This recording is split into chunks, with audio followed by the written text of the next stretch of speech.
And we are here. It is time once again to do another little bit of ace attorneying. And it's time for us to get back into solving the last trial of the first game. And there are two games, so we are on the very last case of this first game. And I I did a little bit of playing around with the game, and I found out that there's a story mode option here, so I don't even need walkthroughs anymore. All I have to do is just press a button, and the game will just play it for me for a little bit. So it's like the one thing in Ace Attorney that I think most people would have wanted. It's like, oh, hey, you're going to present the evidence for me game? Thank you. At least I now know what the right piece of evidence to present it is in. So It could have worked in like the first few sections. well, I mean, if you're at that point where it stops being challenging, it's like, okay, which piece of evidence goddamn is it? I've tried every single one of them. And then you're like, oh, okay, it was that one. But wait a minute, why does it make sense for it to go in that area when it should have been in that? And, oh, God, we used to have those conversations all the time. I think Joey's brain just broke for a minute. No. It could be worse. At least it's not Legends of the Druids. Now that is moon logic puzzles right there. Like, I don't think we're ever gonna play it, but one of the solutions is to knock out a homeless man and steal his change, to use a payphone to call the museum that's within walking distance of the phone. Yeah. Good old days before cell phones. Yay. And here we go. Well.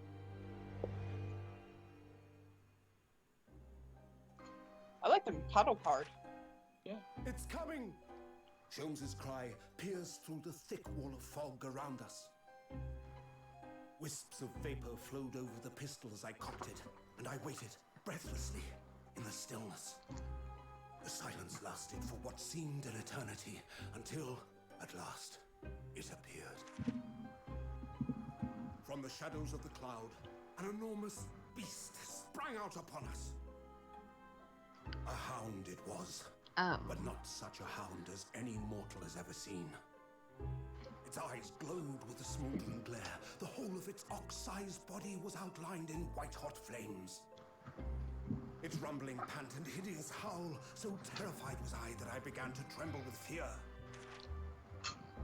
Look well, Wilson, Sholmes declared, gazing upon the mystical beast.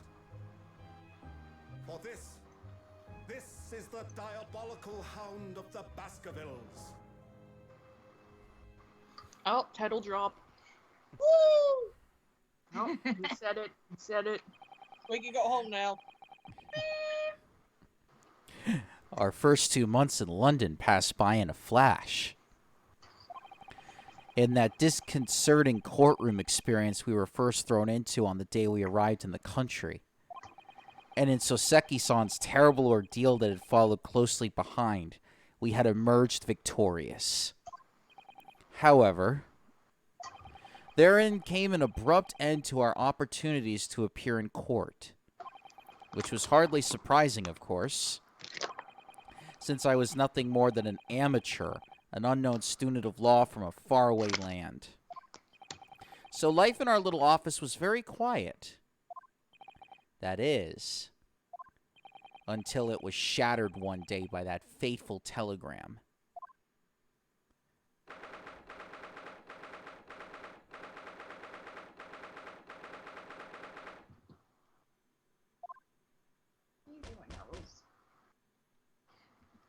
No. Knock, knock, as Arnold would say. That morning, I was woken by the unreserved knocking on the door by the telegram boy. But after he'd gone, Sasato-san's behavior became very obviously strange. Well, excuse me. Are you going to call me princess again? Okay, princess. Sasato-san? Yes? Is it time to leave for court already? Let me see. What case is it today? I don't think I'm scheduled to defend anyone at the moment, am I? Oh, no, of course not. How silly of me. She's But going I- stir crazy. But I think Iris said she would make us breakfast this morning. So shall we go down to Mr. Sholmes' suite? Yes, I'm a fangirl. Iris makes the most delicious breakfast food. Now she's simping over Iris's breakfast. It's magically delicious. She does, doesn't she? Ow! And once our bellies are full, we can leave for court in fighting fit form. Let me see. What case is it today? Here we go again. Again. Ah, shit, here we go again. And boom, we're in story mode time. Oh. Elliot, stop doing that. Ow! Oh, by the way, late birthday, Elliot. Yeah, he turned 1. Yay. Morning, Rena. Morning, Susie. Good morning, Iris. Iris? What's it, Rena? What is that terrible noise? It sounds like a cat being strangled. Ah, yes. You know stopped it, dude. Oh, dear. Susie isn't in the best form this morning, it seems.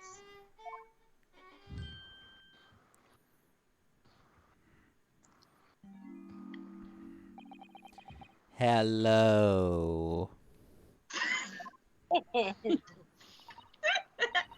Hello, Mr. Sholmes. Good morning.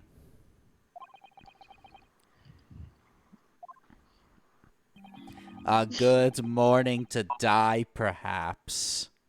Oh, God. Right. Whoa. What the fuck? Has something happened, Mr. Sholmes? Someone get him a My Chemical Romance t-shirt and some black eyeliner. Stat. Make me wait outside, save me. It's Evanescence. Doesn't Maybe matter, it's they like- all sound the same to me. You I look need the Green Day shirt. You look miserable in the way you were playing the violin before. My analytical mind is dead. Music is dead. The world is dead. My hot dog's dead. Damn you this! will. Damn this blanched existence! That's all it is, my dear fellow. Nothing of consequence.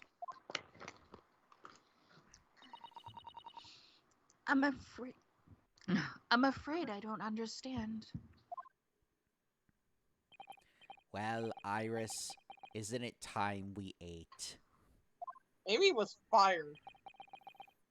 Some dry toast and insipid coffee for me, if it's not too much trouble.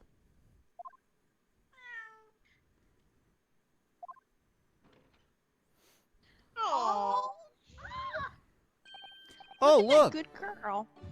Oh, look, it's Wagahai. Good morning, boy. Wait, that's Must be a girl. I- Calicos are almost always girls. I left my cat behind. Please take good care of it. Well, there's a male and rare instances of a male, calico. Yeah, it's like really rare though. Like I think 1 in 3,000, and because the chromosomes like the fur color comes from the mom, so for a calico to be male, it would have to have 2 X chromosomes and a Y. That must be some sort of tiny door for cats to use. But how did it get there?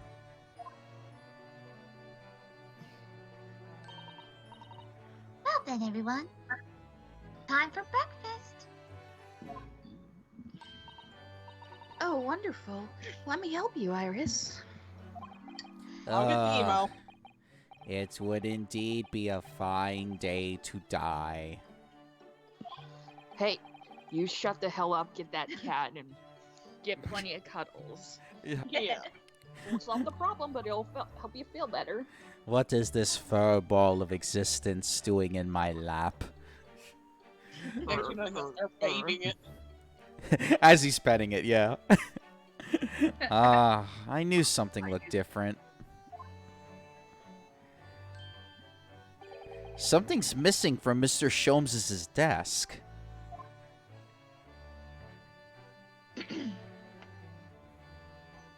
I know, someone stole his equipment.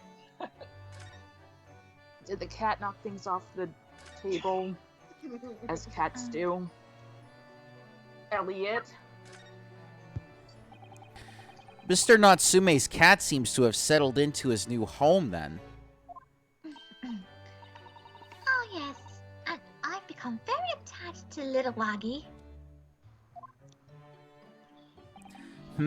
It would appear his previous owner has completely forgotten to him. Cats are unfeeling creatures. Their mews as empty as the hearts of the muses. Oh, I fuck object you to that too, call. then. You too. If Mr. Natsume had no intention of taking Waggy back to Japan, I wonder why he kept him in the first place. They wouldn't let me take him on the boat. They have a no animal policy, which is bullshit because there was a fucking snake on the boat. I expect he would have taken him if he could. Probably a But lot of paperwork to process. Oh. But pets are strictly forbidden aboard steamships in our experience. And for good reason. Terrible things can happen if the rules of passage are not obeyed. Well, it wasn't the cat's fault that Kazuma died. The cat didn't kill him. It was a ballerina. Didn't she push him and like... Yeah, he pushed him. She pushed him, He and pushed then... him. Yeah, she pushed him, and then, like, he ended up, like, snapping his neck and died. Oof. Well, I don't mind. Because Waggy is adorable. I agree.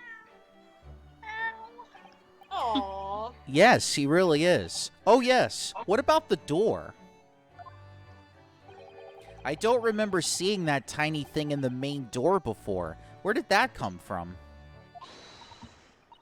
Oh, you noticed. You are observant, Bruno. Look, I use this. It's my latest invention. What? What is that? I call it the Cat Flapomat. Gosh, a machine for making doors just for cats? That's right. It can make a cat flap for a furry friend like Waggy in seconds.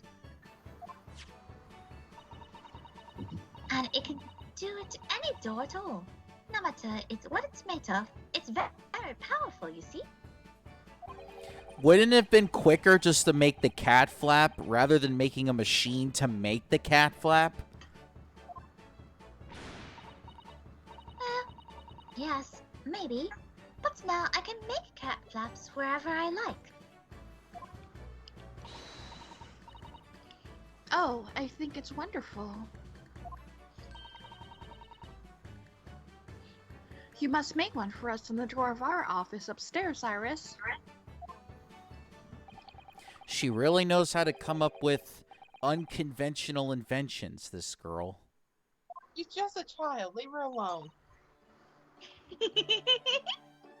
They said the same thing about Jimmy Neutron, and look how that turned out. I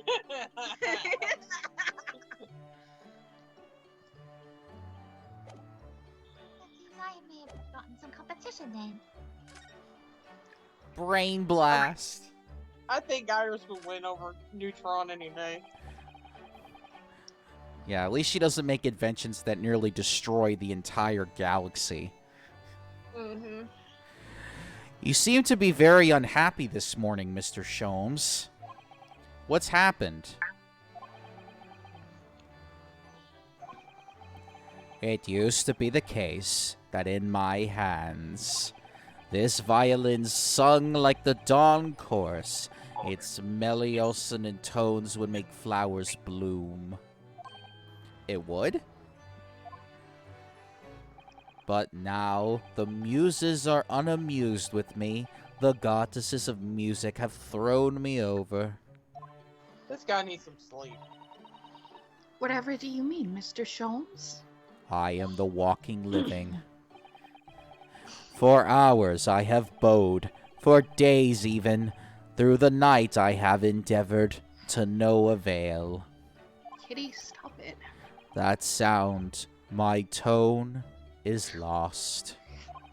That brilliant, clear, unwavering tone, gone forever! No more recitals of unbridled emotion!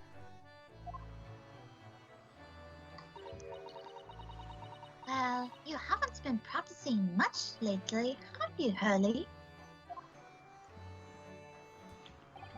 Don't worry, I'm sure it will come back to you in time.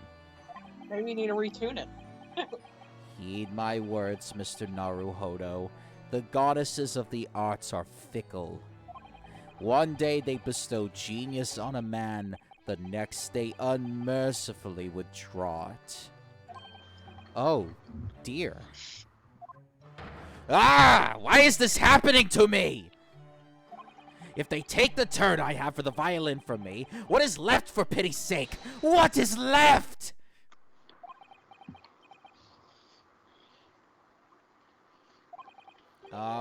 Deduction, perhaps? Isn't that what you're known for? Everyone needs a hobby.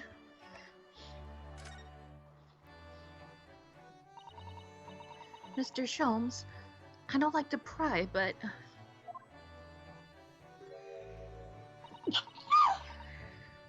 Issue. your desk looks rather empty today. Ah, well done, Mrs. Sato. Your observational skills do you credit. Oh no, Mr. Sholmes. They pale into insignificance when compared to yours. You'd struggle not to notice, wouldn't you? You mean Hurley's great analytoscope? That's at Windy Banks now. Sorry, it's at a windy bank? No, Windy Banks, the pawnbrokery. Pawn? What? You mean you've pawned that enormous machine of yours? It has some considerable value, you see. Quite undeservingly. But isn't it a very important machine for your work? I do wish you had consulted us if your situation had become so desperate. I should have gladly passed what little income I have to you. Wait, we're not paying rent? Nope, we're living here for free. Dear madam, things are far from desperate. But the pawnbroker has your wonderful machine. How can it be anything but desperate? Making use of a pawnbrokery is quite ordinary here in London, I assure you. It is? It doesn't sound ordinary at all. It would seem that neither of you fully understand how pawnbroking works. Oh, what's to understand exactly?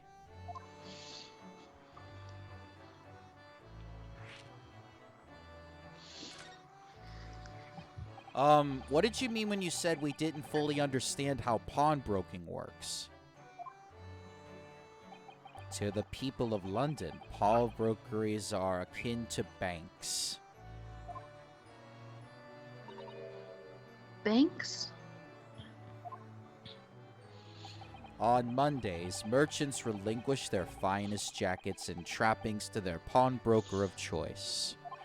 With the money they receive in return, they are able to trade happily through the week.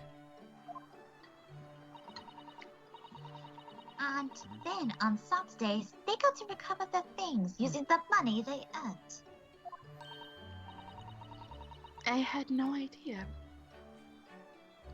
This has been a fascinating lesson for us.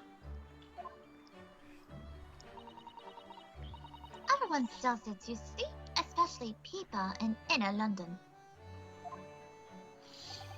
And should they have money to spare, they would purchase another fine jacket. Not to wear, obviously, but to pawn should the need arise. Oh, how ingenious. That's like a waste of money to me. So, whenever we have something that's getting in the way, we leave it at the windy banks, you see?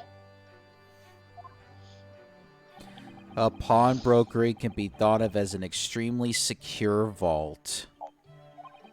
Who would have thought that even pawnbrokers are different here in Great Britain?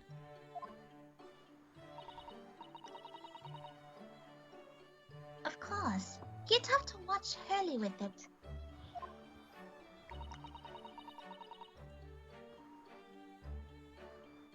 Sometimes he pawns things he really shouldn't. Don't you, Hurley? No comment. Depressed ellipses. What does it matter? The world is dead to me now. He's fed up with this world, Yes. bro. Oh, what was that?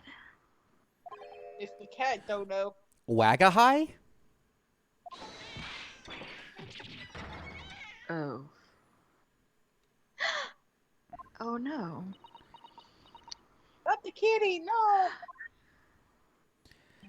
What was that? Oh no! Cat knock over or something. Wagahai's tickled something your violin! Oh. No. I think he thinks it's a toy. No! What's he doing to it? I think I know what he's doing. He's rabbit kicking it. Oh dear, Mr. Sholmes's precious violin. Why should I care? What? I shouldn't be surprised. If the cat is a more accomplished musician than I now. What? Mr. Sholmes really is in poor spirits, isn't he? Well, anyway, I'll put it back where it lives. Shall I, Hurley? Out of the cat's reach if possible. Maybe we should assess the damage.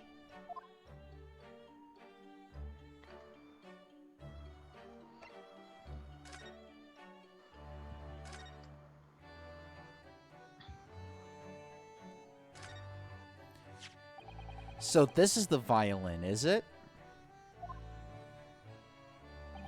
It's a Stradivarius, one of the finest violins in the world, made by the renowned Italian luthier Antonio Stradivari. Oh, I see. It doesn't really look like anything special to me. I happened upon it covered in dust, languishing in a pawn shop down a nondescript back alley. The broker had no idea of its value, so I was able to purchase it for a mere 55 shillings. How honorable of you. And until today, it has been my faithful companion in every great Panaginini-inspired performance I have made. I ask you, is there reason to live in a world devoid of music to tolerate this blanchet existence? No!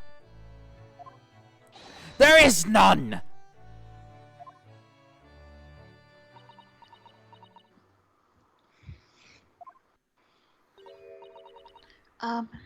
Mr. Sholmes? What, dear madam? What? My thoughts are preoccupied with fancies of release from this dull routine. Well, it's about the violin. It looks very different to normal, don't you think?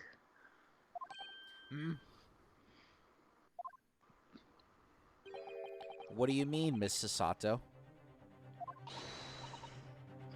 Oh, Susie's right. Yes. The tone of the wood is completely different. And that's not all. I'm sure there was no crack here before. Wait, it's not even the right size, is it? What's this?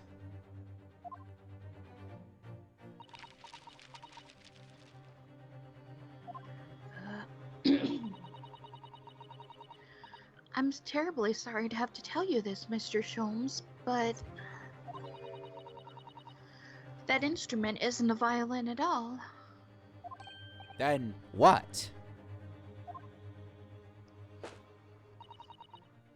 I believe it's an entirely different instrument called a viola. What? What? He's Wow. fallen and he can't get up. Oh, Mr. Sholmes, are you alright? You're right! You're quite right. This isn't my faithful Stradivarius. So what, pray, is this piece of stringed flotsam? Not your faithful performing partner, then? Ah, I see what must have happened. You do, Iris? This is just a simple mix-up. It sounds like Iris might be able to tell us exactly what's happened if we ask her.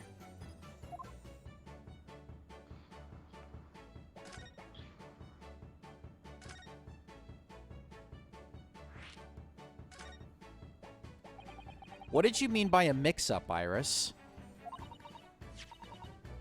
You see, this viola, I mean,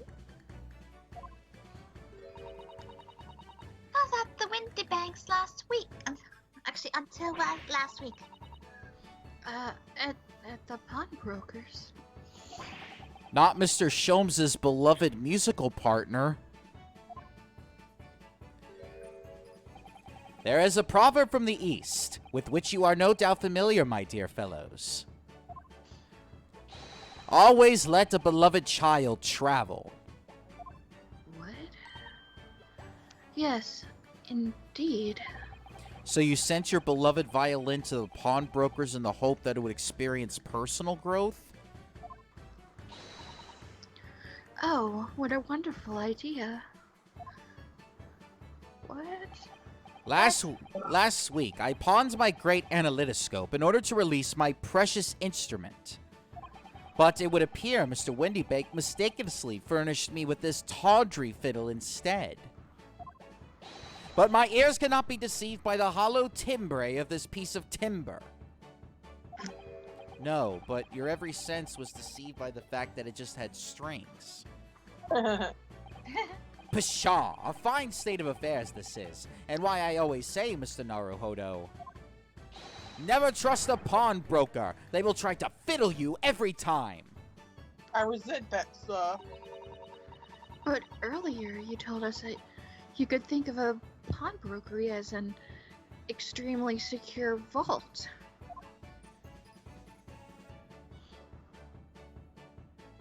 Come, Mr. Naruhodo. Dilly-dallying will get you nowhere. Sorry?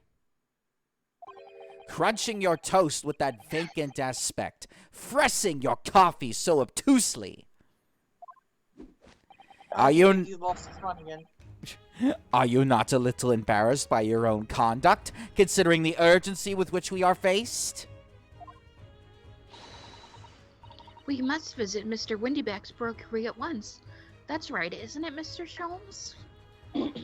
Precisely, Mr. Sato, without a moment's delay. But I haven't finished my bacon and eggs. My dear fellow, surely you do not still intend to crunch your bacon with an increasingly vacant aspect, to fresh your egg even more obtusely. Just put it in between a biscuit. Well, are those things even invented yet? I don't know. We need Gordon Ramsay's ancestor to make one. I think the first sandwich was made in the 1700s. So, there you go. Well, I'll have to bust out the Homestar voice for a little bit until Sylph gets back. Okay. All right. Sato's coming back. Say no more. Let's go then. Don't worry, Rudolph. I'd be happy to heat it up for you again later. Oh, thank you, Iris. As it happens, I am rather curious to see what a British pawnbroker's looks like.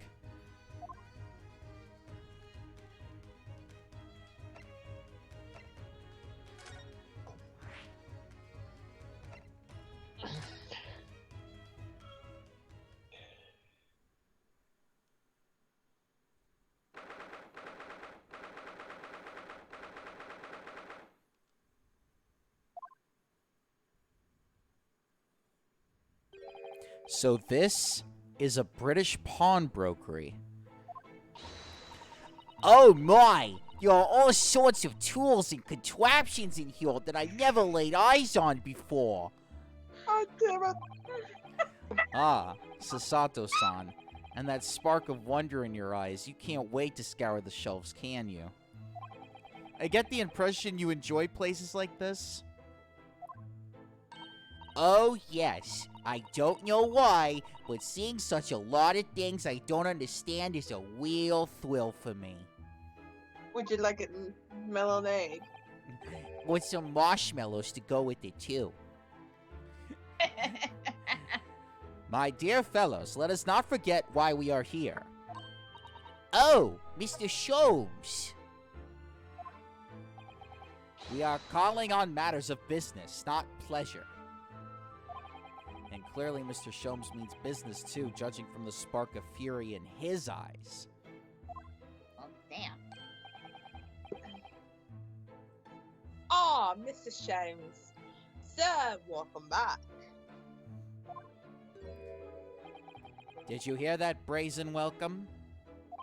Well, yes, we are potential customers after all. We are disgruntled customers, Mr. Naruhodo, and it's time to inform Mr. Windybank of our ire. Come! The fight is afoot. Shit's about to get real.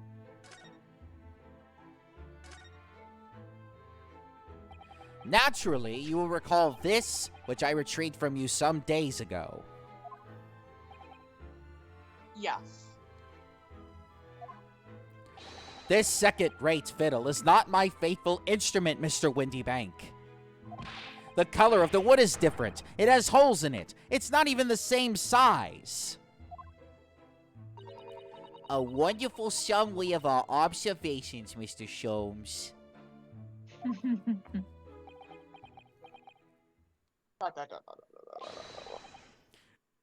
I'm so sorry, sir. Utterly unforgivable of me. An exclusive mistake of a poor pawnbroker. There's only one way to make amends. Front. I shall have to take my own life. Whoa! Damn, dude! don't think that will be necessary, do you? If I may say just one more thing before I pop off. Ah, yes. It was you, Mr. Jones, who took upon himself to remove the item the other day, I believe. Sorry. As I recall, I entered the storeroom to fetch your violin when I heard, "Ah, here it is." You did? And when I turned around to convert you, you had taken the violin and viola and left, sir. Dum dum dum dum. However, there was no doubt that the blame lies firmly on my own door for allowing you to leave. So I shall not grovel or goose any longer. I made this guilt die with me. No, no, no! Stop, my dear fellow! This fault is mine!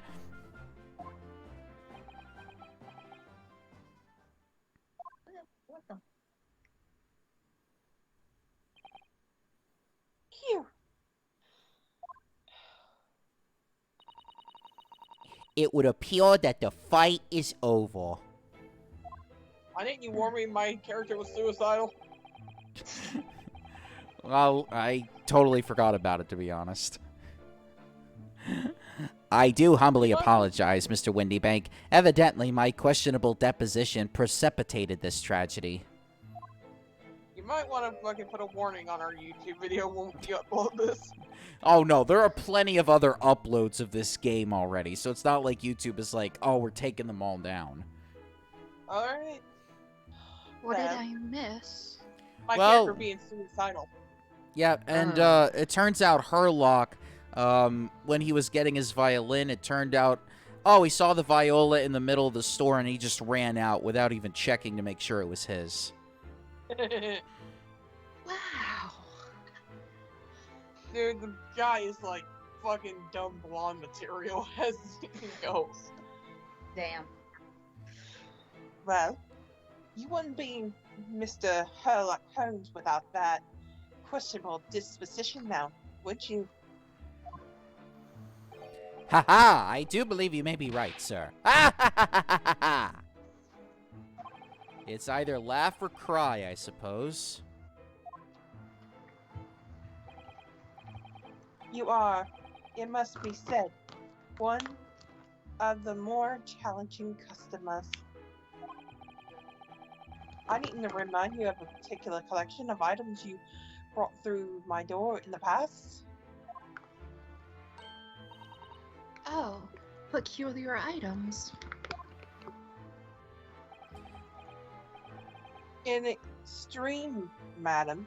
For example, the unpublished manuscript of an enormous work, the novels of Sherlock Holmes or some such. Oh my. A new full-fledged novel. And unpublished, a story I have yet to read, you mean? That's what unpublished means. Ah! Forgive me! What the fuck? Damn. Wait, before you die, you must tell me more. Also, don't do that.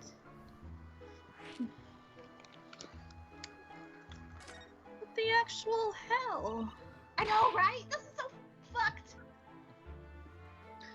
I must know more. Tell me everything. Wow, Sasato-san is really fired up now. Bet your ass I am. Is there really an unpublished story under this very roof? Well, one day the gentleman here brought in an old metal chest, you see. I should like to entrust this to your care for a while, Mr. Windybank. For a chest like that, 1 shilling, sir. Not furthermore. It houses something of very great value indeed. The latest manuscript, recounting the adventures of one Mr. Herlock Sholmes. I beg your pardon. A manuscript. You wish to dispose of manuscript. Indeed I do, for I am confident it will be quite safe here. And that was that. As such, Mr. Sherlock Holmes' latest tale of otherworldly mysteries lies dormant in my storeroom. Mr. Sholmes is... What, Mooney? I was just about to publish that too. Mr. Sholmes, is that really true?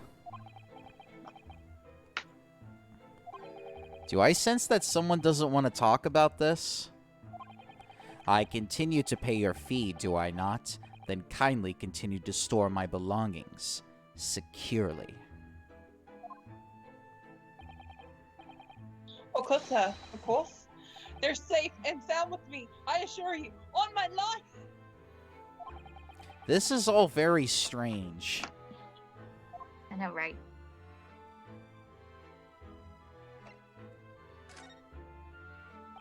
I wonder, could I ask you something? A gentleman from the east, I see. Yes, a suitable suit. I suppose I could offer you a pence for it. Without wishing to offend, the tone is somewhat dull. Sorry? Aha! But for your splendid attire, madam, 5 guarantees, no less. The colors are exquisite, the design exotic, Eastern artsy. At its finest, I may say. He seems to have a thing for her kimono. Wait, is he asking us to sell the clothes off her back? Yes. Yes. Oh, Bird! oh my, 5 guineas, you say? Sato, what the hell are you doing? How interesting. Why do I feel as though I've suffered some sort of defeat here? Actually, I was hoping to ask you about your business. I've heard it said that pawnbrokeries are used rather like banks here in London. Yes, sir, indeed. Many of our customers utilize the establishment as you described. I appraise the items and offer them as appropriate loans and 2 months of secure storage. If in that meantime they repay some original sum to me plus the guarantee interest, their items are happily returned. But what happens if they don't pay you the money? Then the items are offered for sale in my shop, and as you can see the shelves behind me. So you never sell items before the 2 months has passed then? That's right, ma'am. That's right. Which means some considerable responsibility rests on my shoulders. Should some customer precious belongings be lost, the only compensation is for me to end it all. The very idea, Mr. Windybank, is an absurdity. One should never talk of one's demise so casually. Says the man who was telling us all it was a good day to die only this morning. Mm-hmm. How ironic.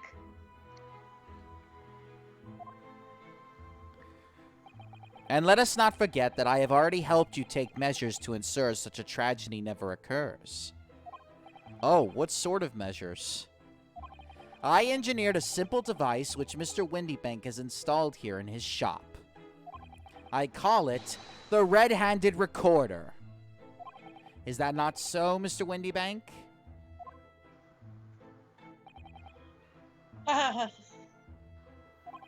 What was that deep sigh about?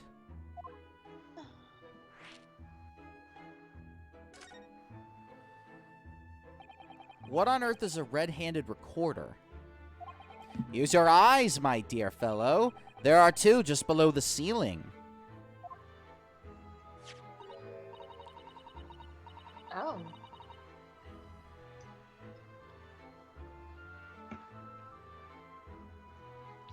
I can see what appears to be a camera attached to some sort of timing device. Very astute. It is indeed a camera furnished with some 100 pieces of celluloid film. And every 30 minutes precisely, the camera automatically records the appearance of the shop. Here, I have an example I can show you.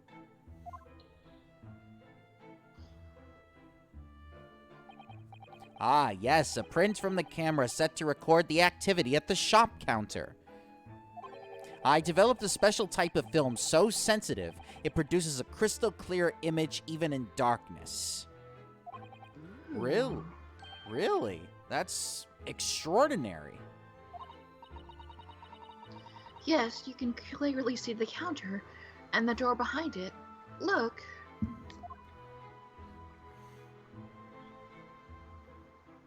So you see, were someone to enter the premises with ill intent, his identity would be summarily exposed.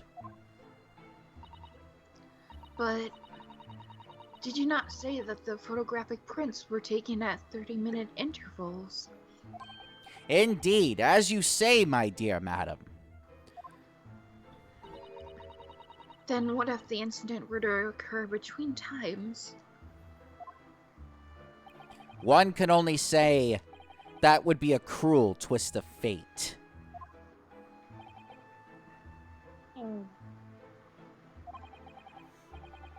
I must confess, your devices have been giving me some cause of distress of late. I beg your pardon, Mr. Windybank. Surely they are anything but distressing. Reassuring is the word. It's the cost of the film, sir. You most graciously placed not one, but two cameras in the shop after all. Which means I must pay for nigh on 100 utterly useless prints every single day. I'm afraid the cost of the film will break me before I'm very much older.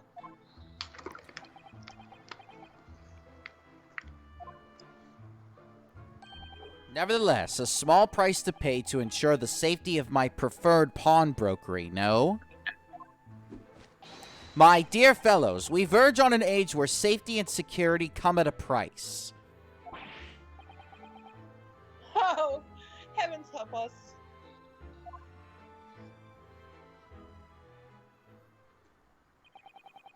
Now then, Mr. Sholmes, allow me to return your precious violin. Ah, the very thing. Thank you, Mr. Windybank. Perhaps this marking the end of the particular item she might try to pop. But if anything were to happen to one of them, this would be the only answer. What the hell? Jesus Christ, dude! Take your thing off the trigger, too. I really think you ought to stop waving that gun around. Someone could get hurt.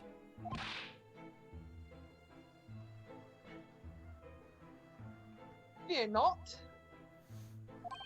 Sorry? I've only loaded a single bullet, so no one but myself could possibly be harmed. What are we playing? Russian roulette? That's not really what I meant. Good day to you then, Mr. Windybank. This ain't the time for Russian roulette. It's been a pleasure as always, Mr. Schultz.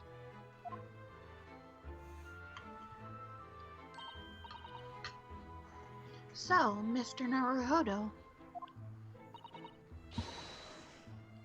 Now we can explore at last. I haven't even ate breakfast.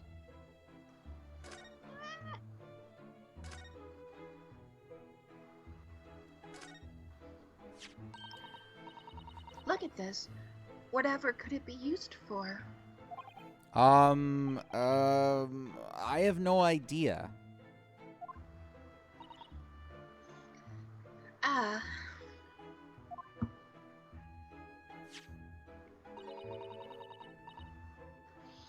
There's a small catch just here. Look. We're going to open it, aren't we?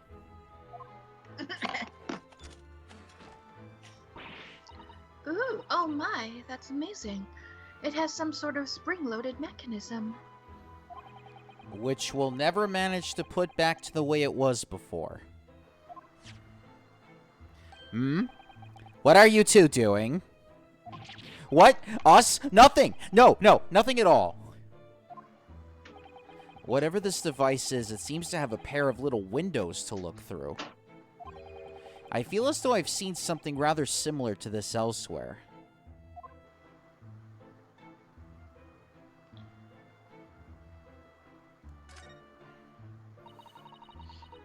Now, what do you suppose this rather enormous machine does? It seems to have two little windows for looking through. Allow me to enlighten you, my dear fellows. What you are looking at is a stereoscope. A stereoscope. Fascinating. It is aptly named, I assure you. Look through the eyepieces and see for yourself. Oh, I should be delighted to. Excuse me a moment while I just have a look. Just before you do, there is something I should point out. My dear fellows, in order to see the image properly, stereoscopically, as it were, you will need to be cross-eyed. However, if that is beyond you, it is of little consequence today. Alright then, I'm going to try it.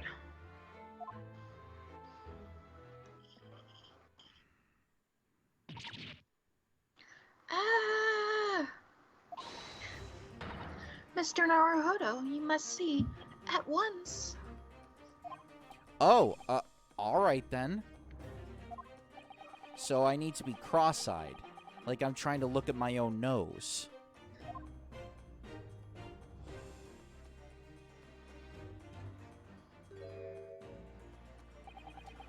What the? I don't believe it. It's just a photographic print, but it seems like you could reach out and touch it. Yes, the sense of depth is startling, is it not? Stereoscopes are one of London's many fads. They are often found in little stalls in the park. People queue for hours to see them. Why? Why are people meddling with such black magic? It is no magic, my dear madam. It is, well, far too complicated to explain at present. We shall leave this lesson for another day. Oh. She's broken.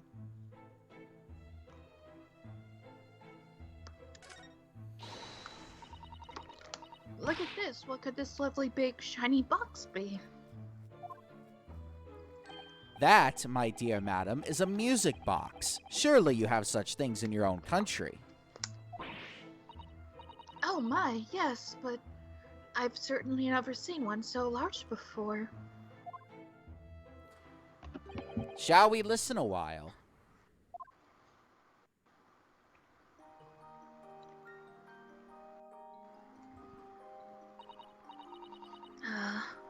What a sublime sound. It's like the music of angels. I've never heard anything like it before in my life. This particular specimen is of the larger variety, commonly found in public houses and restaurants. There is a metal disc inside on which the notes to be played are recorded. Simply by replacing the disc with another, any music you care to imagine can be played. My goodness, what a simply delightful machine. Indeed, though their popularity has waned recently with the development of the gramophone, of course.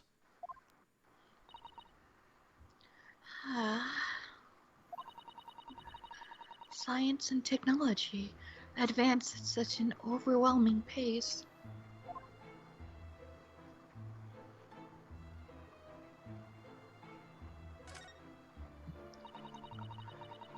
What an assortment of things that there are in these shelves here. Crockery, footwear, clocks, and watches. Almost anything you care to imagine. Those are forfeited items offered for sale by the pawnbroker. What does that really mean, though? When you pawn, or colloquially pop, an item, the broker loans you money against its worth. He stores the item for an agreed period of time, after which the loan must be repaid. If not, he is free to display it in his shop for sale at a price of his choosing. Oh yes, now you've explained it, I'm noticing little price tags on everything. Of course, simply by paying the agreed interest on the loan, one can extend the period of safekeeping. So you may pawn that black garb of yours without fear, my dear fellow. My treasured university uniform? Never! It embodies my student spirit. I see a thinker. If he's at least not sitting on top of some spaghetti. And naked. That's not a calendar you could easily miss, is it? 15th April, today's date.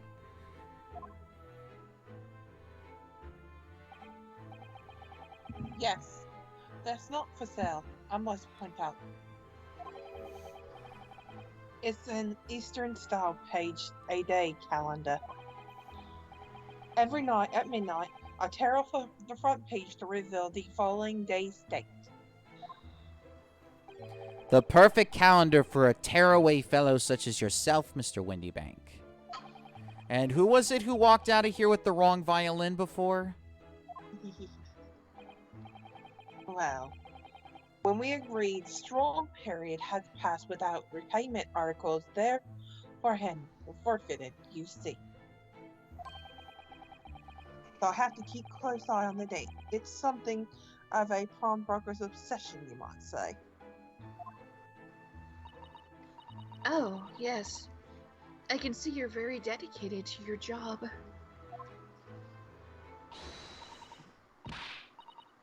What? Only tuppence for it? That ain't fair, and you know it. The article is barely worth a penny, miss. I cannot offer more. Sounds like there's an argument brewing over by the counter. Come on, that can't be right. Have you ever had a proper butcher's at it? I've seen all I need to see, young girl.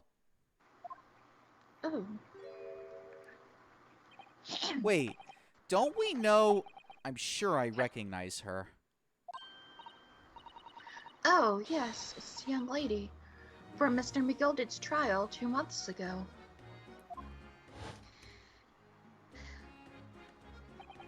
Her name is Gina Lestrade, my lord.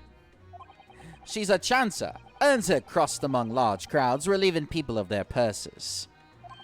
What's commonly called a pickpocket.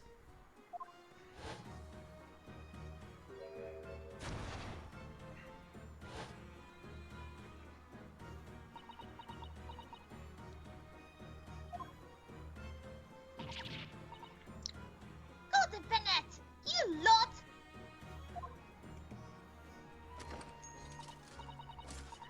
Oh, Miss Lestrade, I hope you've been well. Yeah. What? You remember me then, do ya? Well, I remember being completely surrounded by smoke, that's for sure. So, what are you doing in here?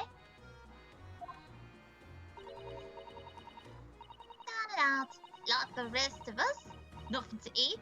Can't pop that black weasel. So, coat, are ya? What is it about this black uniform that makes everyone comment on it? Ah, good day, unless I'm much mistaken. You would be the young pickpocket who stole our experimental smoke grenade launcher. Ah, Mr. Sholmes. So, you have something of value to pawn, do you? Allow me to see the article, and I shall negotiate with Mr. Windybank on your behalf. Per the other one. I don't need no help from some stock of... D? Get out of my business. Get on. I'll make toll for ya. As you wish, Miss Lestrade. I will happily remove myself from your presence.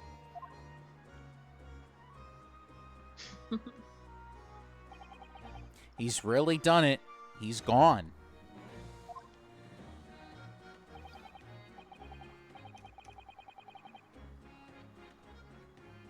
Oh, sorry. I'm sorry, but as I said, there's really no room for negotiation here. What is that thing he has in his hand? Some kind of metal disc? And you. Go. Leave me alone. Oh, Miss Lestrade, let's just pretend we aren't here. We shan't be offended in the slightest.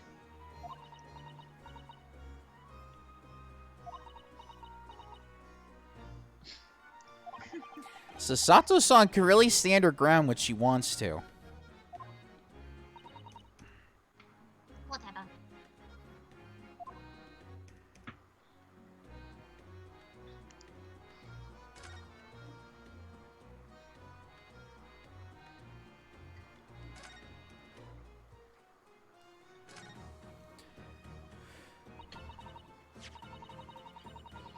Mr. Winterbank, what exactly is this metal disc that Miss Lestrade has brought in?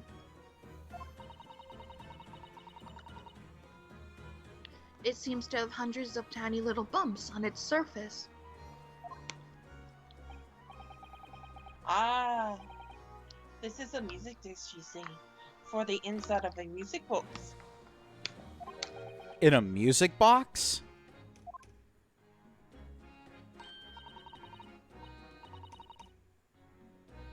What? You don't even know what a music box is? Tch, you listen lot on to Sabi, eh? I know what a music box is. I've just never seen one of these discs before. From Perseus on the metal disc encodes the tune to be played by the music box. You simply insert the disc and set the machine going, and beautiful music plays. It's so incredible. Tell us what tune is on this disc.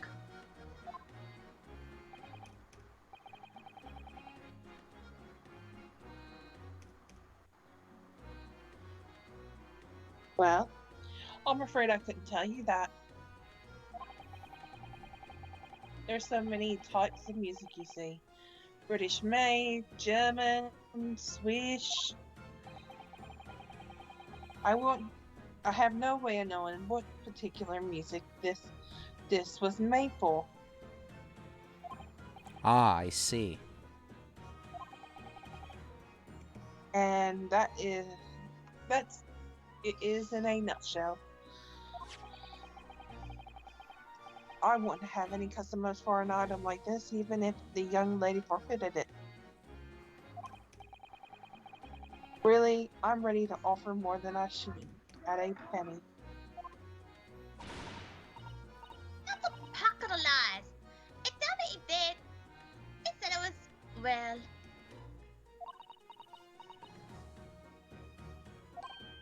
He? Who? whatever you want. It's just I want, that's all. But this is worth good money. I know it is. Well then, you'll have to try your luck at another pawnbroker, won't you? Ah,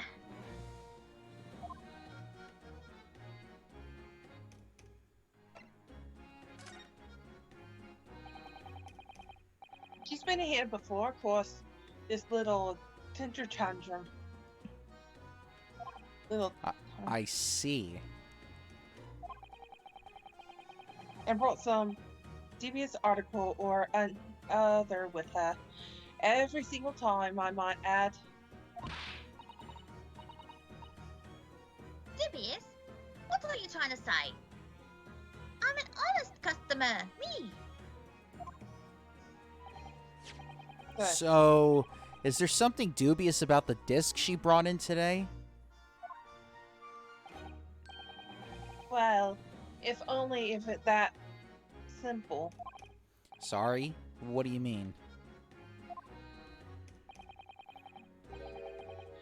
What she actually brought in was a storage ticket. Ah, a storage ticket. So, Miss Lestrade has actually come to redeem an article from you today. Is that right? Yeah, that's right.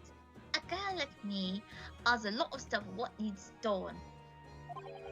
Alright, yes, that's definitely dubious.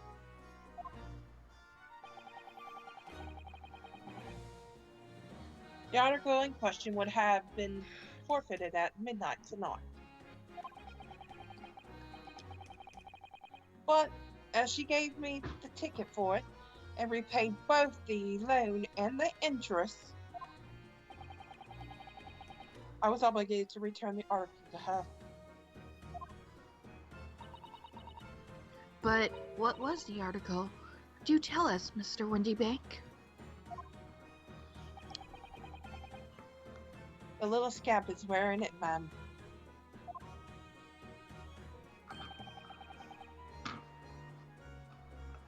It's the overcoat that she redeemed. Oh,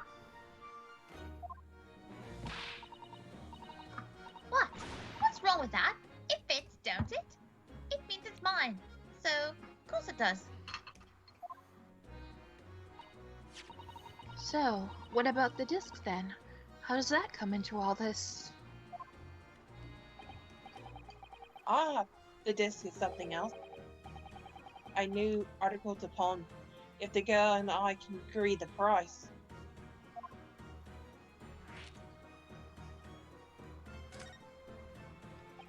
I'm confused. I thought you said that Miss Lestrade brought in a storage ticket today.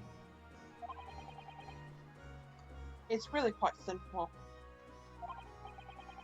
Yes, the child brought me a storage ticket, and the money owed on it, as you said, is a. For this heavy black coat which you returned to her care as I'd understood it. That's right, yes. And rather unsuspectedly, as soon as the little ragamuffin put the thing on, she went rifling through the pockets. Oh, you mean...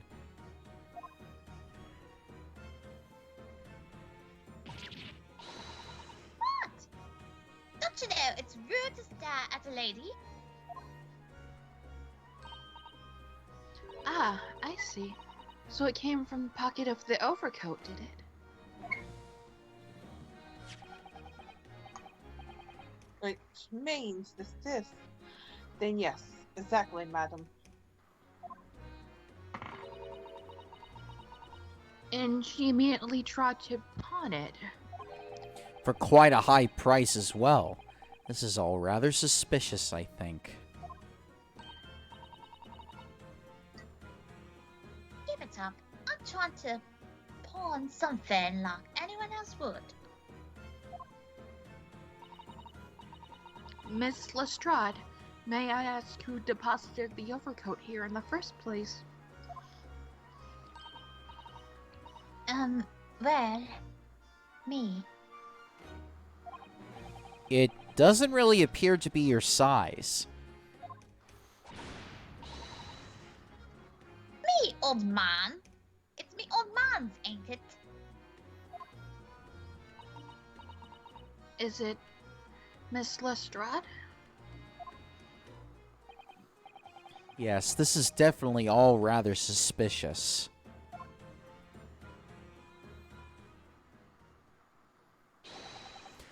Out of my way, please.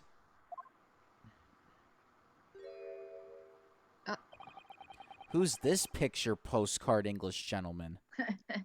Now I'm sipping.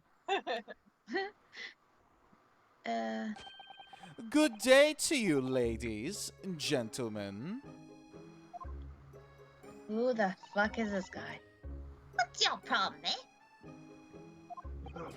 There is no problem as long as you remove yourself. I've a matter to discuss with the proprietor.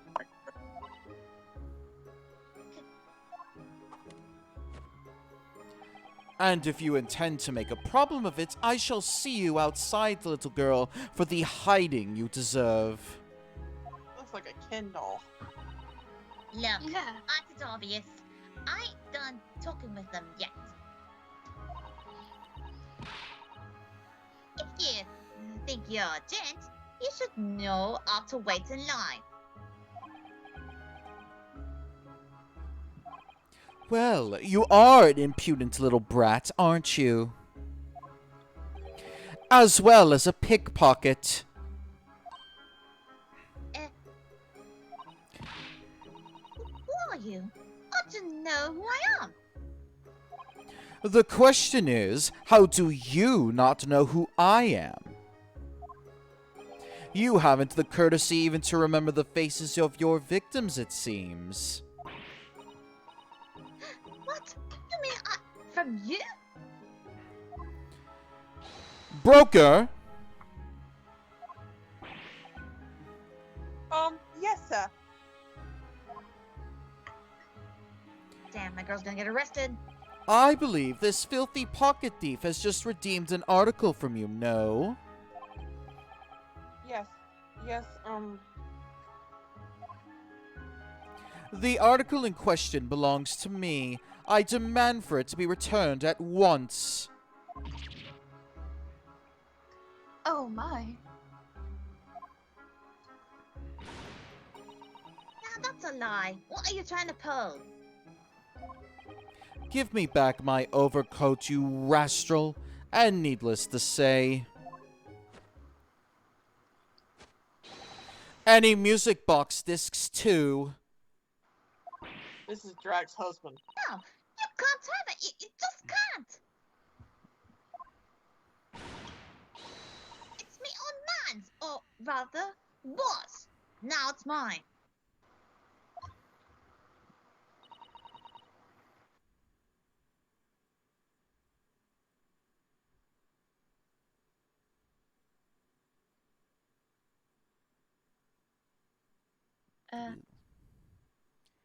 Oh, I guess it's my turn again. I guess. Goodness, Mr. Naruhodo. This is a very awkward situation. Yes. I think perhaps we should hear both sides of the story in a little more detail.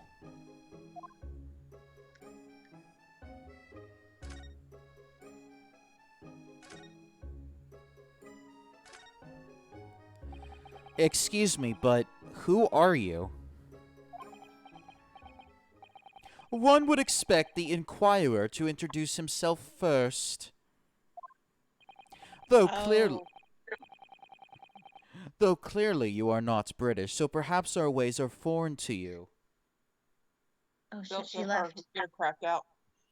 Okay. Oh, she'll hop back on once the computer gets back up.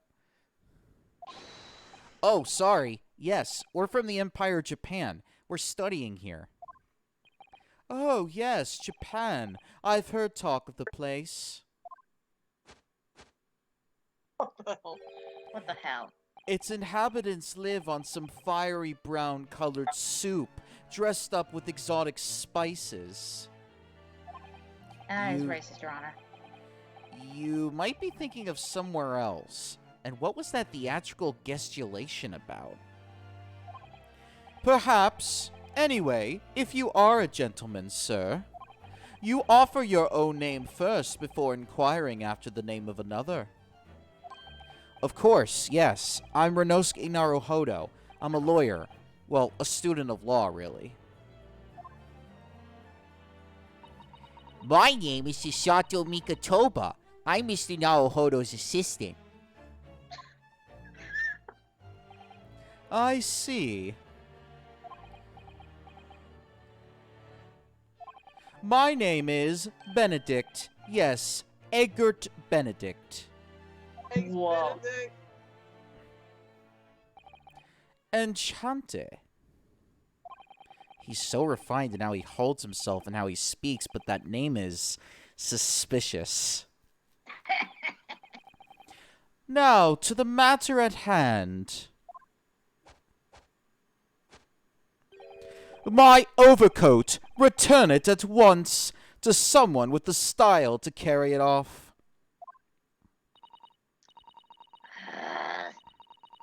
Everywhere, every movie makes, every bet he takes. I can't stand watching him. Did they just... That's Fucking all you did there. asshole. Every breath you take. Every move you make.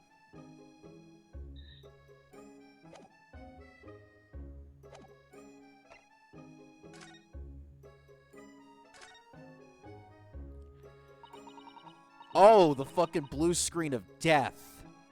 Oof. F in the Yikes. chat, self. Jeez, I'm sorry, Soph. Great. It's gonna take forever to fix now. Miss Lestrade, is what the gentleman is saying? What do you think? It's all lies, ain't it? Obviously. I swear on my life, I never laid eyes on that dandy before. Let's hear it now, you little ragamuffin. You stole it, didn't you? The ticket you brought in here just now. No, I swear it. I swear to God.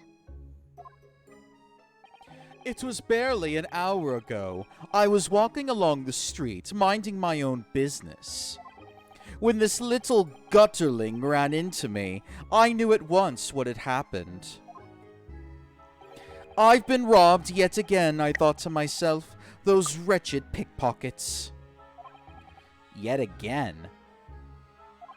Oh, yes, as you can see, I'm a man of impeccable style. This isn't the first time that I've been targeted by these black backslum scoundrels. Now then, relinquish my overcoat. Ah,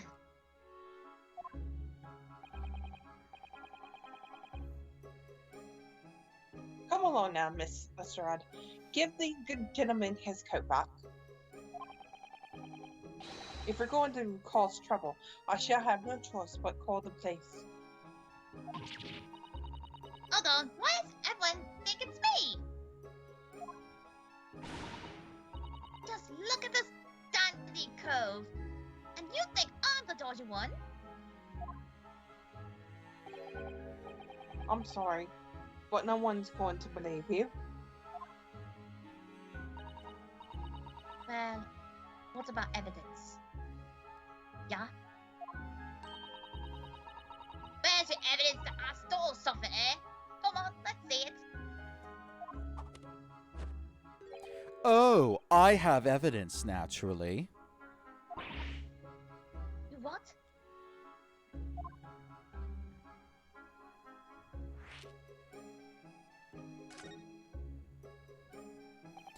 Evidence that the article Miss Lestrade redeemed actually belongs to this gentleman. Of course. We need only consult Mr. Windibank's ledger to know the truth. We'll be able to look up the name of the person who deposited the article in the first place. Yes, brilliant. I'm very sorry, but I'm afraid that won't be possible. Oh. I never ask customers' names. That's a strict policy of mine. You idiot. Why not?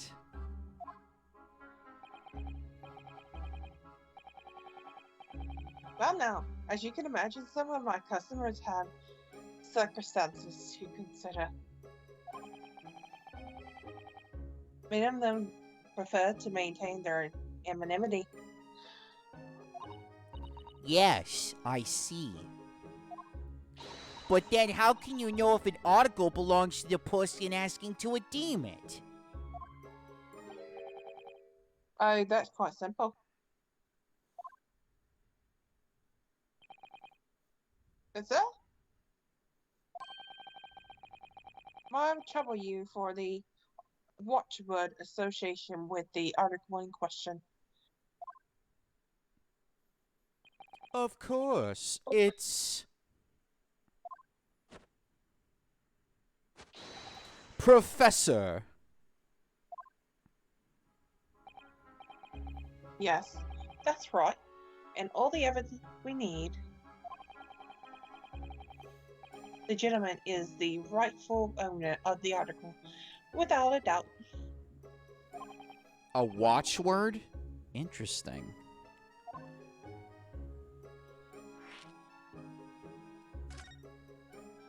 Status. Of course. So, about these watchwords, Mr. Windibank. As I just explained, I never ask customers' names when they deposit orders with me. There are many reasons why certain customers would like to keep their activities secret. That wasn't exactly a subtle glance at Mr. Sholmes now, was it? Great detectives have no dark secrets. Not at all. Yes, well, anyways, that's why I always ask for a watchword whenever I accept new articles. In many ways, it's like a secret combination of numbers used to unlock a vault. The date of deposit, a description, and a watchword uniquely identify each item. And of course, then I gave a storage ticket to the customer. When someone comes to redeem something, I ask for the ticket and the watchword. And if that someone tells you the correct watchword, you return the article? That's right, sir. Yes, just as soon as the fee is paid. And I have supplied you with the information you require already, but for the avoidance of doubt, the article in question is an overcoat deposited 2 months ago on 15th February. With a watchword of Professor. And all perfectly correct information, sir. Wait a minute, then why the hell did he give her the code? Oh, Because he He's gonna doesn't go to he doesn't sales remember what items are associated with which customer. His system is not very good. Yeah.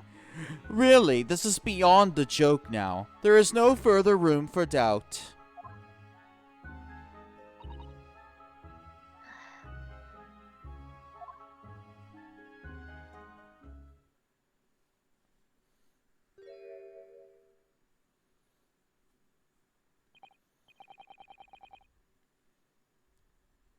So, let that be an end to the matter. And he'll be pressing charges against her. And thank you for your customers, Mr. Eggert Benedict, sir.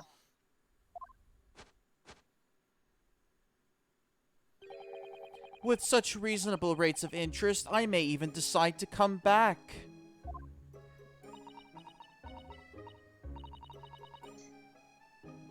This is why I hate grown-ups. Just cause I'm a diver, everyone thinks that makes me a liar. And the contents of the coat pockets, if you please, broker. But of course, sir. Here's the disc for you.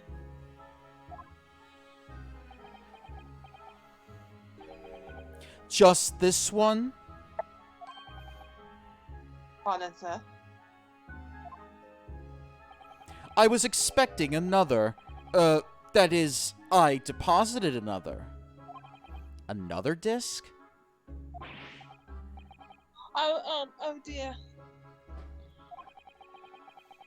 I regret to inform you, sir, that's what was deposed with me was merely the overcoat. The disc happened to be in one of the pockets, but I was completely unaware of it until now. So, Gutterling, you're hiding more of what's rightfully mine, are you? Say who, eh? I don't know nothing about it. Very well. Then I shall bid you farewell. Say goodbye to style. Now fuck you then. Wait a minute, that disc is mine. Ugh! What do you think you're doing, you little tramp? You've drawn blood, you filthy animal! Oh my! Yes, there's blood on the disc. It's because of all those sharp little bumps. The man must have scratched his finger on them. I found the first eye. I mean, it belongs to me old man. So you're not having it. I hear you take it. Me?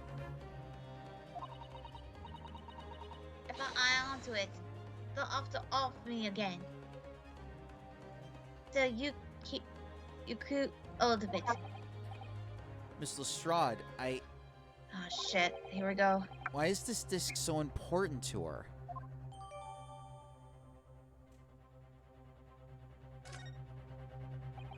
You there, in the black livery. Hand that disc to me at once, please. No, don't! He's lying! Going up to all liars! Ugh, what do I do now? How am I gonna resolve this?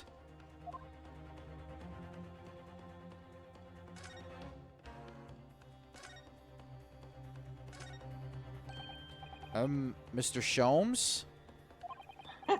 What are you examining with such key interest there?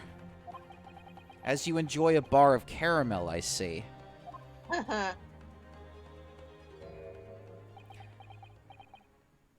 So... You found me at last, Mr. Naruhodo. Oh, not again. Sorry? After that young pickpocket sent me on my way, I was forced to lurk in the shadows. Cruelly ostracized as the rest of you partook in the jovial atmosphere of fellowship. God damn it. I had nothing to occupy my mind, but was too ashamed to let society see what my downfall had done to me. So feigning mock interest, I pretended to examine the tedious trinkets in this desolate place. Whilst, as you shrewdly observed, gnawing on the only friend I have left, this 7% solution of caramel. I might get him a beer. Pray, do you claim to understand the depths of my despair, Mr. Naruhodo? But how could you? I was so lonely, so desperately lonely. Then why on earth didn't you rejoin the conversation? Things have gone from bad to worse here, you know. Yes, I overheard much of your conversation. Or rather, in my craving for human contact, my ears devoured every word that was uttered. You really He's were... like a child. And what's wrong with that, my dear madam? You're a grown man. Snap out of it. That's easy for you to say. You really were sad, weren't you? Poor Mr. Sholmes. I feel simply awful for you. It would seem. Then my inferences are correct. Oh, surely you're not about to tell us that you've solved the entire case once again? My dear madam, sometimes I wonder, were my genius for deduction to be commoditized, how much could I pawn it for? It seems Mr. Sholmes has had another of his flashes of inspiration. But who knows if it will help to resolve the situation between Miss Lestrade and the mysterious gentleman. What's the right thing to do here?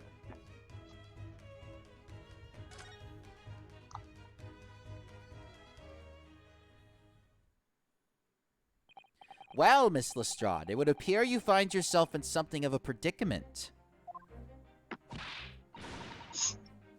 Where the blue blazes have you been, eh? You the one who kicked her out, bitch. Pardon? When a lady's in trouble, a true gent's supposed to beat her to hell. Stop away. Not on our letter. Blah! Harsh. And who, pray tell, are you? Mr. Egbert Benedict. You have, in my eyes, a veritably encyclopedic array of curiosities about your person. Nevertheless, there are two immovable conclusions I have drawn. I beg your pardon. The first is this.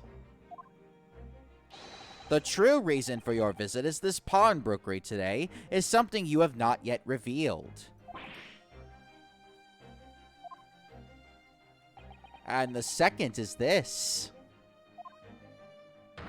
A considerable crime is in contemplation, one you will orchestrate with intent to steal a vast sum of money. Well, Mr. Benedict, what say you to my deductions? How? He's turned as white as a hard-boiled egg. It would seem that once again, Mr. Sholmes has made a flawless deduction. But that's only one. Just who do you think you are, sir? Ah, yes, as I hoped. That is precisely the pained expression I was looking for. So, shall we begin? The time has come for yet another of Herlock Sholmes' logic and reasoning spectacular.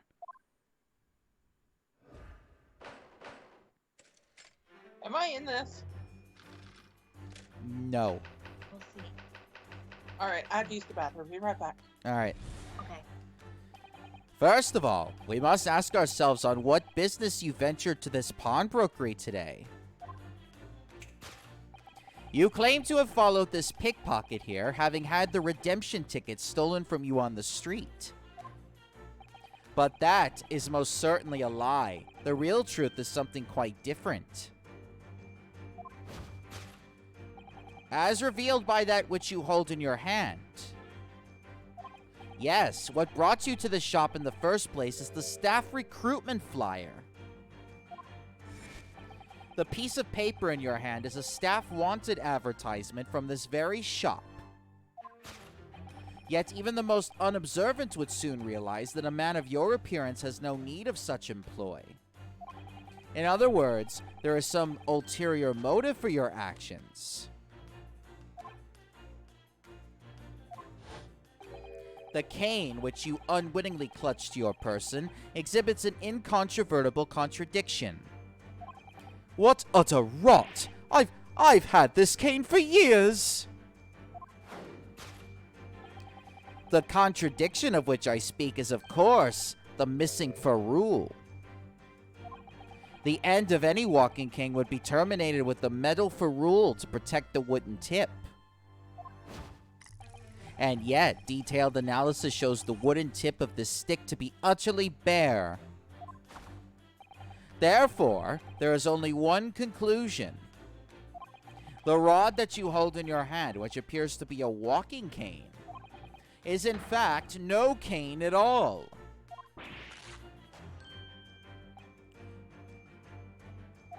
You recoil, sir. Is something wrong?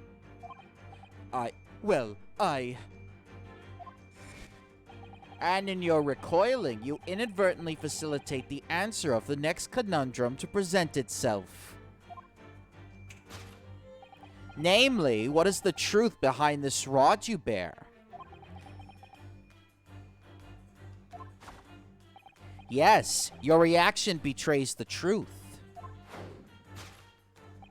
The handle, which you evidently would like to conceal, is the key to understanding this riddle, you see. From the moment I saw it, my suspicions were aroused. What walking cane demands such a stout handle, mused I.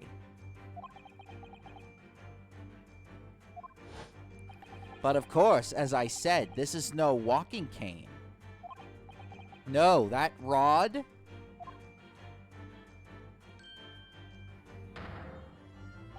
is the broken handle of a shovel. What? Are you insane? And now, having determined this undeniable truth, the conclusion is clear. Your true motive for coming here was to take employment at this establishment in order to excavate the ground beneath the premises. What a calculated crime you have conceived, sir. A wickedly calculated crime.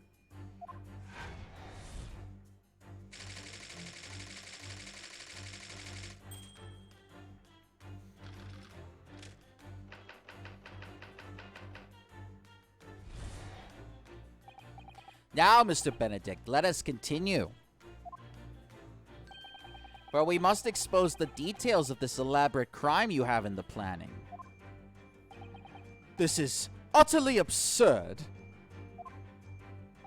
You suggest that I, a gentleman, intend to excavate the ground beneath this pawnbrokery with a broken shovel? What on earth do you propose I could expect to find there? Some long-forgotten treasure, I suppose? Save for such a fanciful theory, what possible reason could I have to do as you say? Oh, but there is ample reason. As you are only too well aware, Mr. Benedict. Ah, and your furtive glance is more telling than I could have hoped. What? Let us consider what would motivate a man to infiltrate a shop such as this and covertly dig beneath its floor. The answer is revealed by the council notice on the counter to which your eyes were inadvertently drawn. The letter gives notice of public works to be carried out in the local area. And according to the enclosed plan of the upcoming sewerage works, beneath this shop runs a sewer that adjoins another, one that runs under the bank on the opposite side of the road. This madness has entered the sewers now, has it? By excavating the ground beneath our feet, you would gain access to the waterway. That flows in very close proximity to the great vault of the financial institution opposite. What are you... In summary, sir,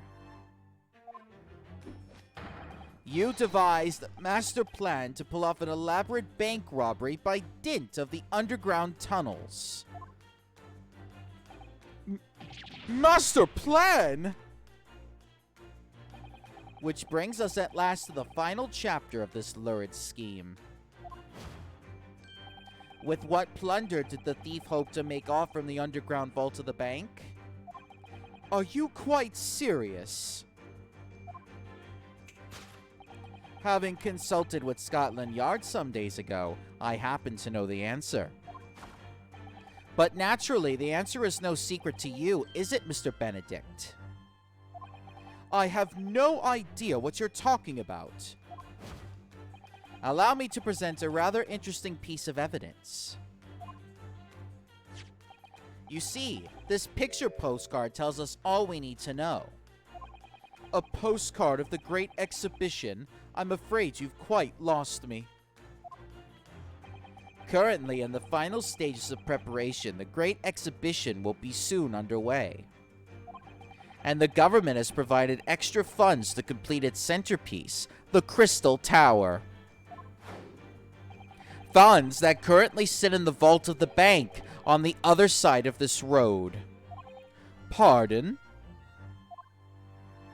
Yes, the considerable crime you have been contemplating is the theft of that which sits in the vault of that bank, the special reserve funds for the Great Exhibition. Of course, that is top secret police information, so keep it under your hat, please.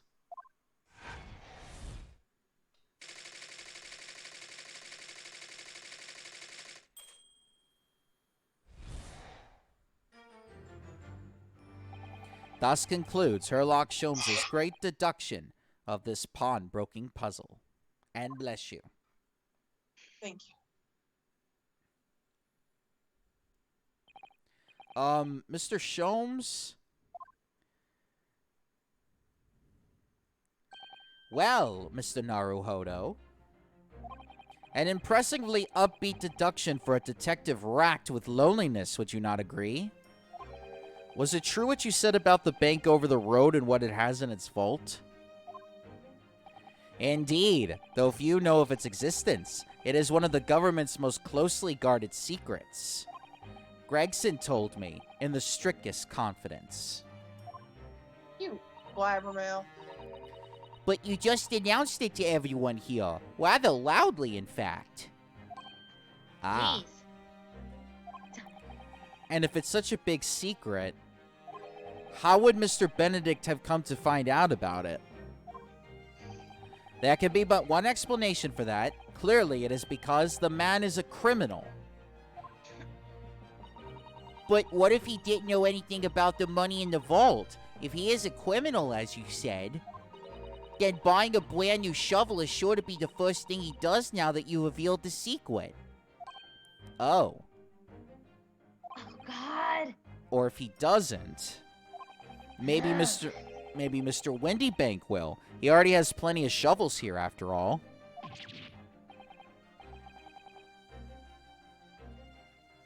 All my life, I assure you, I'm not on this purpose.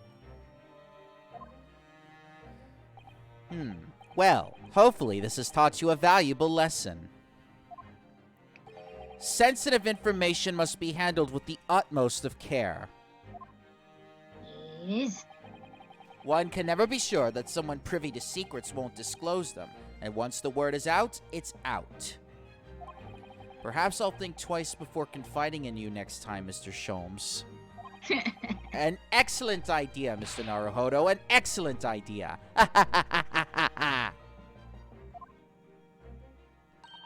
Well then, Mr. Naruhodo, you know what to do, I'm sure. Yes, let's listen to that great deduction again and see if we can massage it into shape. Very well then. Let us start once more from the beginning of Herlock Sholmes' magnificent logic and reasoning spectacular.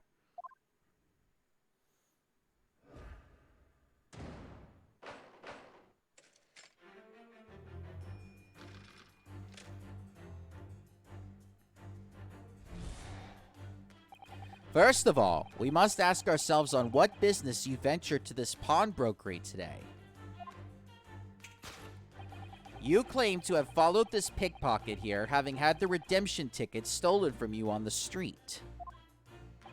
But that is most certainly a lie. The real truth is something quite different. Welcome out, Stu. Welcome back. Welcome back. As revealed by that which you hold in your hand. Yes, what brought you to the shop in the first place is the staff recruitment flyer. So, by Mr. Sholmes' reasoning, Mr. Benedict came here in order to apply for a job so he could dig down through the floor. Sorry. Yes, in an attempt to tunnel into the sewers to gain access to the money in the vault of the bank across the road. But he wouldn't get very far with a broken shovel, would he? No, I think it's fair to say his motives lie elsewhere. The question is, where? What did bring Mr. Benedict here at this particular point in time?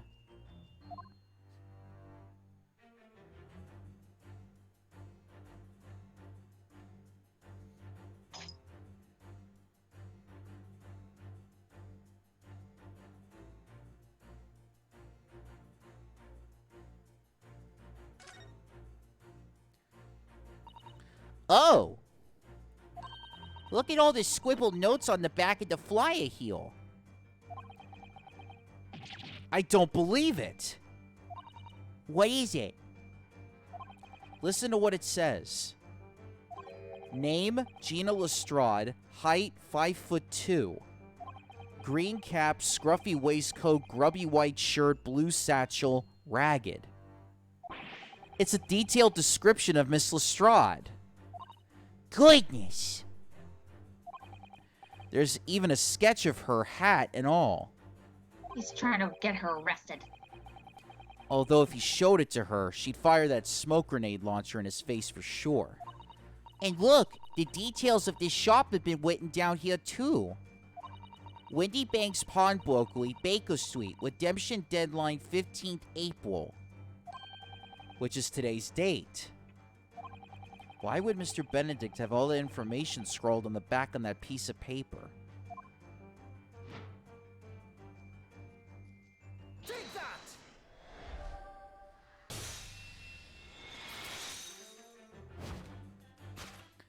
Yes, what brought you to the shop in the first place is the info about Miss Lestrade. Quite so, my dear fellow. It would appear that the writing and sketch on the reverse of the flyer pertain to the pickpocket, Miss Lestrade, and to Mr. Windy Banks' pawnbrokery here.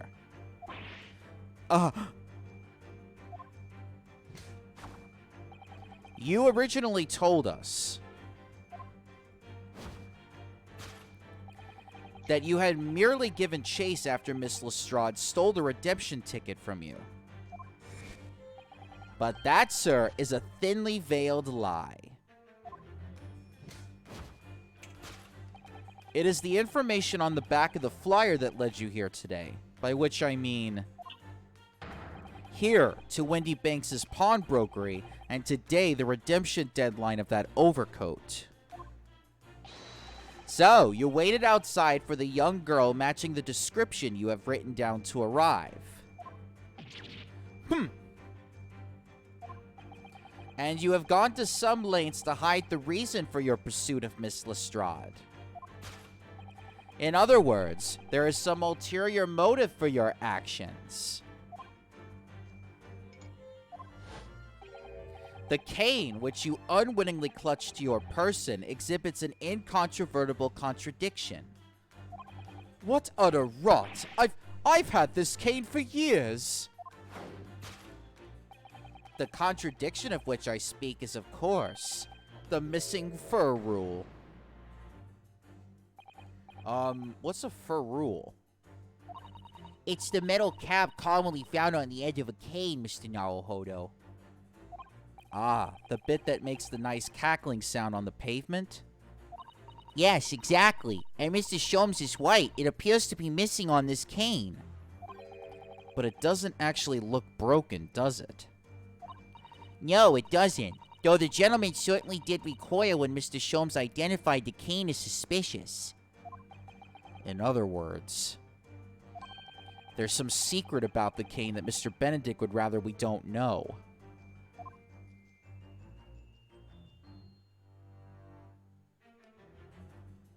Take that!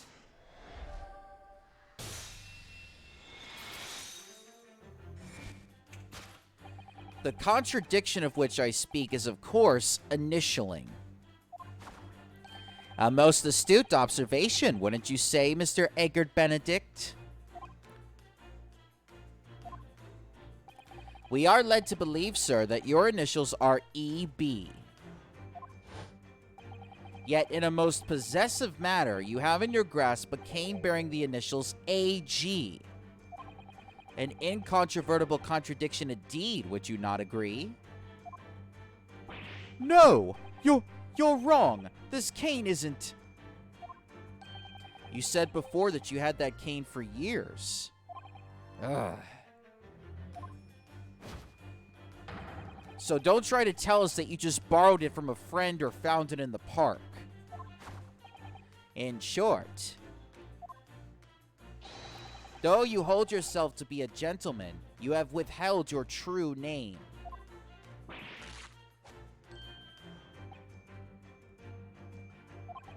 You recoil, sir. Is something wrong? And in your recoiling, you inadvertently facilitate the answer of the next conundrum to present itself. Namely, what is the truth behind this rod you bear? Yes, your reaction betrays the truth. The handle which you evidently would like to conceal is the key to understanding this riddle, you see. Let's consider the bare bones of what's happened here. Miss Lestrade redeemed that fine-looking overcoat. And now a mysterious man has appeared, introducing himself with a fake name, and claiming that the overcoat belongs to him. But we know that he actually identified Miss Lestrade from a written description, which suggests that everything else he's told us is untrue. So what we need to do here is somehow prove that the overcoat cannot possibly belong to him.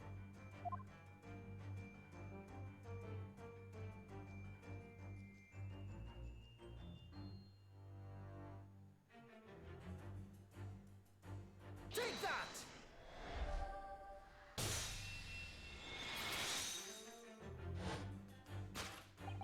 The split seam, which you evidently would like to conceal, is the key to understanding this riddle, you see. Yes, because the overcoat is rather obviously a poor fit. Having forced it over your broad shoulders, the seam is already breaking apart. My suspicions were aroused from the outset. When you so baldly lied about your name and so boldly waylaid this pickpocket. This catalog of untruths has all been for one very specific purpose. To steal the article that the young girl redeemed from Mr. Windybank.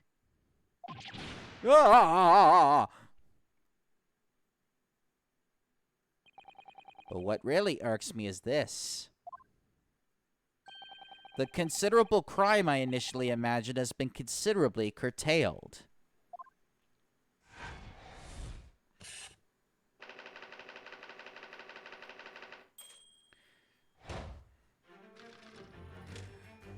Alright, we're gonna have to call it quits here for now.